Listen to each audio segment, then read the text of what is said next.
eenyutu dhiirri hin boo'u siin jedhee sitti hime? Eenyu inni akkas jedhee sitti hime?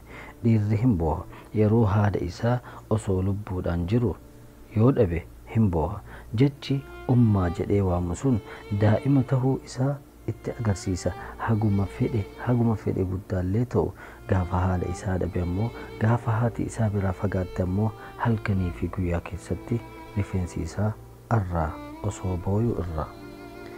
Dhiirri hin booha gaafa abbaa isaanii dhaban, li'annoo guyyaa kana irraa abbaa fi utubaa manaa akka ta'an waan beekaniif irkoon isaanii waan jalaa du'eef gaafa kanallee hin booyan. Dhiirri hin boo'a gaafa ijoolleen isaa jalaa dhukkubsatte, gaafa intalli isaa, gaafa ilmi isaa jalaa dhukkubsate hin boo'an. Laakiin wayita boohan isaanitti garagalanii miti, duuda isaaniitti kennanii, duuda ijoollee isaaniitti kennanii boo'an. Sababni ijoolleen isaanii jajjabina abbaa argaa jajjabaatanii akka fayyan isaan waan gargaaruuf jecha ijoollee duratti hin boohan, ijoollee irraa garagalanii booyan.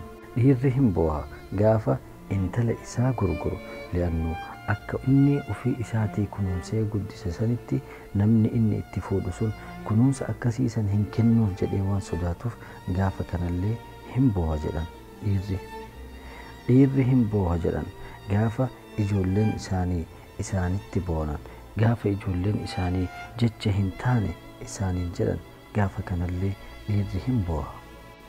Dhiirri hin booha dhiphina irraa, dhiirri hin booha aarii irraa, dhiirri hin booha abdii kutuu irraa, dhiirri hin booha gaafa ijoollee isaaniitiif waan nyaataa kennuu dadhaban dalagaa dhabuu irraa. Dhiirri hin boohan gaafa ijoollee isaaniitiif waan ittiin taphatan, waan isaan bashannansiisan, waan xiqqollee maan taane gaafa ijoollee isaaniitiif waa gochuu dadhaban dhiirri hin booha. Dhiirri hin booha rabbiif jecha hin booha salaata keessatti. Dhiirri hin booha gaafa biyya ofii irraa fagaate.